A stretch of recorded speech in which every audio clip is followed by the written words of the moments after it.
அதிமுக சார்பில் போட்டியிடும் 33 வேட்பாளர்களின் பட்டியல் வெளியிடப்பட்டுள்ளது. அது குறித்த விரிவான விவரங்களோடு இணைந்திருக்கிறார் நமது செய்தியாளர் ஸ்டாலின்.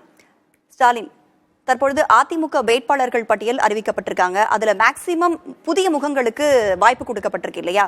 எதுக்காக புதிய முகங்களுக்கு வாய்ப்பு அதிகமா கொடுக்கப்பட்டிருக்கு? இந்த மக்களவை தேர்தலில் அதிமுகவுடைய யுக்தி என்ன?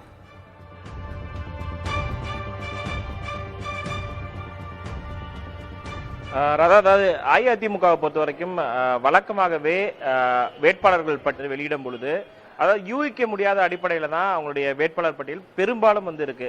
முன்னாள் முதலமைச்சர் ஜெயலலிதா இருந்தபோதும் சரி, அதன் பிறகு எடப்பாடி பழனிசாமி கட்சியுடைய தலைமையாக பொறுப்பேற்ற பிறகும் சரி, வேட்பாளர்கள் பட்டியலை பொறுத்த வரைக்கும் யாருக்குமே அந்த யூகம் அதாவது இப்ப திமுகவை பொறுத்த வரைக்கும் ஒரு சில தொகுதிகள்லாம் நம்ம பெயரை குறிப்பிட்டே சொல்ல முடியும். ஆனால் அதிமுகவை பொறுத்த வரைக்கும் புதியவர்களுக்கு இந்த புதுமுகங்களுக்கு வாய்ப்பு கொடுக்கக்கூடிய அந்த வழக்கம் என்பது முன்னாள் முதலமைச்சர் ஜெயலலிதா தொடங்கி தற்போது வரைக்கும் அது உறுதியாகி இருக்கு.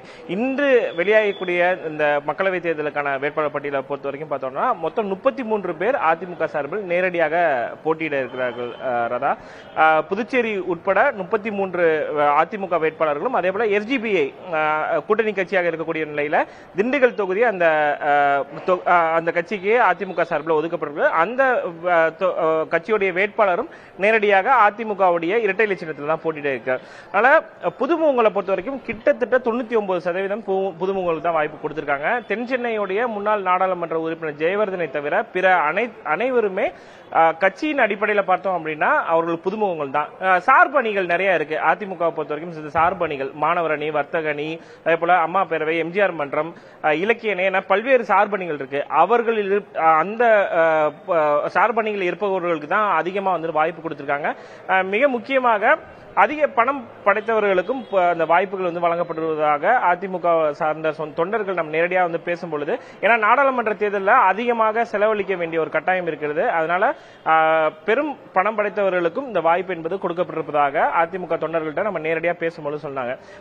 இந்த மக்களவை தேர்தலை பொறுத்த வரைக்கும் அதிமுக மிக முக்கியமான தேர்தலாக இருக்கக்கூடிய நிலையில தொகுதியில பரிச்சயமானவர்கள் அதே போல கட்சியினர் மத்தியில செல்வாக்கு மிக்கவர்களுக்கு வாய்ப்பு வழங்கினால் மட்டுமே இந்த தேர்தலை நம்ம அதிகமா சந்திக்க முடியும். மிக முக்கியமாக தேர்தலில் போட்டியிடக்கூடியவர்களுக்கான அந்த வெற்றி வாய்ப்பு பிரகாசமாக இருந்தால் மட்டுமே கட்சி தொண்டர்கள் மத்தியிலுமே ஒரு புத்துணர்ச்சி ஏற்படும். அவங்களும் நேரடியாக வேலை பார்ப்பாங்கன்ற அடிப்படையில் தான் இது போன்ற வாய்ப்புகளை அதிமுக தலைமை வழங்கியிருப்பதாக அதிமுக நிர்வாகிகள் நம்ம நேரடியாக பேசும்போது சொன்னாங்க.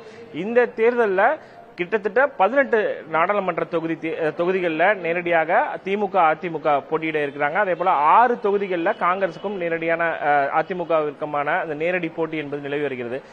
மிக முக்கியமாக ஜெயவர்தனை தவிர்த்து நம்ம பிற விஷயங்களை பார்த்தோம் அப்படின்னா ஒரே ஒரு பெண் வேட்பாளர்களுக்கு மட்டுமே நெல்லை நாடாளுமன்ற தொகுதியில் சிம்லா முத்துச்சோழன் அவர்கள் முன்னாள் அமைச்சர் சர்குண பாண்டியனுடைய மருமகள், திமுகவில் இருந்து வந்தவர். அந்த அடிப்படையில் அவர் ஒரே ஒரு பெண் வேட்பாளருக்கு மட்டும்தான் இந்த முறை அதிமுக வாய்ப்பு வழங்கியிருக்கு. பொதுவாக பெண்களுக்கு அதிக முக்கியத்துவம் அதிமுக கொடுக்கப்படும் என்று தொடர்ச்சியாக சொல்லப்பட்ட வந்த நிலையில் இந்த முறை பார்த்தோம்னா ஒரே ஒரு பெண் வேட்பாளருக்கு மட்டும்தான் அதிமுக தலைமை நாடாளுமன்ற தொகுதியில் போட்டியிடுவதற்கான வாய்ப்பு வழங்கியிருக்காங்க. விவரங்களை வழங்கியமைக்கு நன்றி ஸ்டாலின்.